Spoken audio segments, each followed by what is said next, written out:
My name is Michael Master. Welcome to my YouTube channel. Today we're going to look at the star of Home Alone, Catherine O'Hara. May she rest in peace. Passed away recently. This is a rectified chart since we didn't know her time of birth, but it seems to fit quite well. Using Vedic sidereal zodiac, if you look to the eastern horizon when she was born, you would see the constellation of Libra rising at 14 degrees. First, we'll see how the planets are operating, when they're operating, and what could be done to strengthen the chart.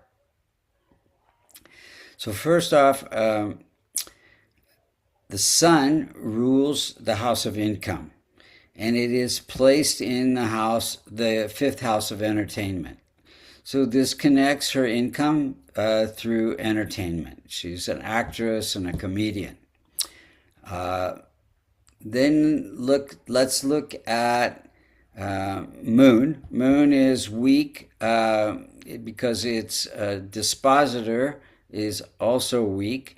Moon, Mercury, Sun, and Venus all conjunct in the sign of the fifth house, sign of Aquarius. And that's ruled by Saturn. And Saturn sits in the first house, which is ruled by Venus. Venus is weak. So all of these planets become the dispositor of Venus, which is in old age and weak. So Moon is ruling the house of career, and it's sitting in the house of entertainment. So all these different planets are pretty much connected to the fifth house of entertainment and creativity. Then we have Mars. Mars is ruling the house of partnerships, and it is sitting in the house of fame and wealth and stability in the marriage.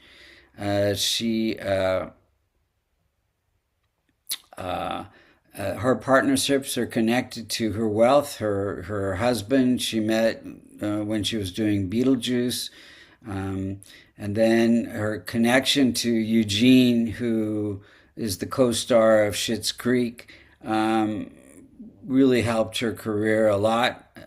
And then she was very closely connected to Macaulay Culkin, who was the star of Home Alone.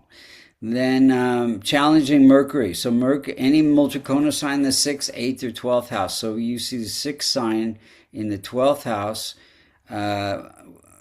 which is ruled by Mercury. So Mercury can be challenging from time to time. And the 12th house gives one the ability to take on different roles. So she had many acting roles that she got to be quite well known for. Then we have Jupiter, poorly placed in the 8th house, a challenging house. It's ruling the house of success. And so that 8th house gives ability to research different roles that she played when she was acting. Then weak, combust, old, dispositor, afflicted by Ketu, Venus. Venus is on old age. So it's ruling the chart. It's connected to her. It's a prime health indicator, and it's also connected to her life purpose. So Venus sitting again in the house of entertainment, connecting her life purpose through comedy and acting. Now, it's also an indicator for longevity, and she had this rare condition where her heart and her liver were reversed. They're on a different side of the body that it's normally placed. And this is called situs inversus. Now, Saturn is also weak because of its dispositor. It's sitting in the first house, and Venus is weak, so it can't be any stronger than its landlord. So Saturn is ruling that fifth house of entertainment, and it connects creativity through entertainment. Rahu and Ketu. So this is helping her learn to balance her material success, Rahu in the third, with her spiritual success, Ketu in the ninth house. Let's look at the timing events. Well, her first success came with a comedy troupe in Toronto in 1974 called Second City. This is during a Saturn period, just allowing her to express her creativity through entertaining others. In fact, many of her successes were in Saturn periods. 85, she was in a movie After Hours during a Mars period. Got that part through partnerships with her agent and the producer. 88, she did the movie Beetlejuice, and during a Saturn period, again, entertainment through creativity. In 1990, big hit was Home Alone, and then there was a sequel a couple of years later. This is also during a Saturn period, allowing her to creatively entertain others.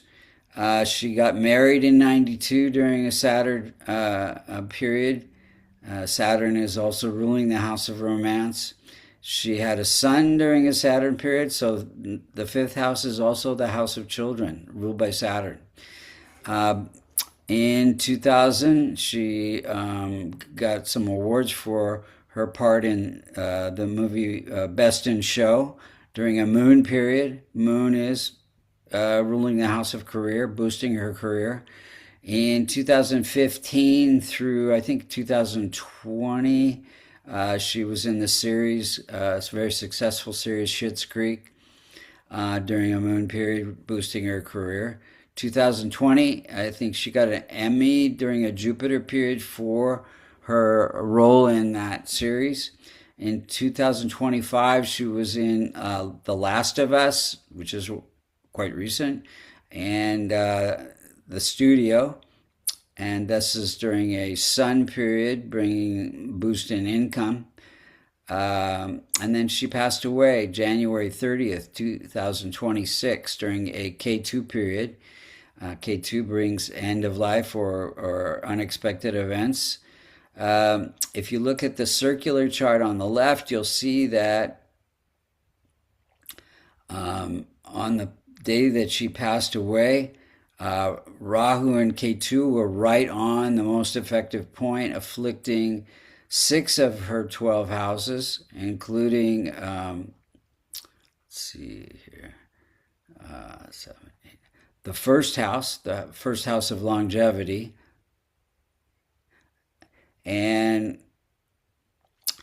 also what we see here is that the inner circles where the planets were when she was born, and the outer circles where the planets were when she passed away.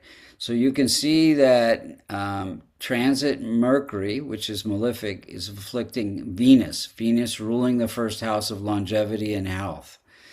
And as well, you can see that Ketu is afflicting Mercury.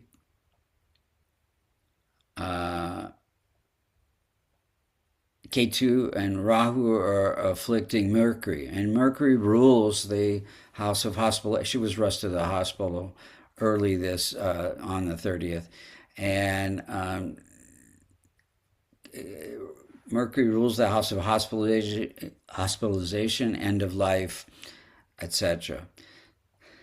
So what could be done to strengthen the chart? Well, doing charity work to transform Rahu and Ketu, helping children to transform malefic Mercury, and my favorite remedy, Kavash, which is a silver locket containing the Devata mantras and yantras to strengthen her benefic planets.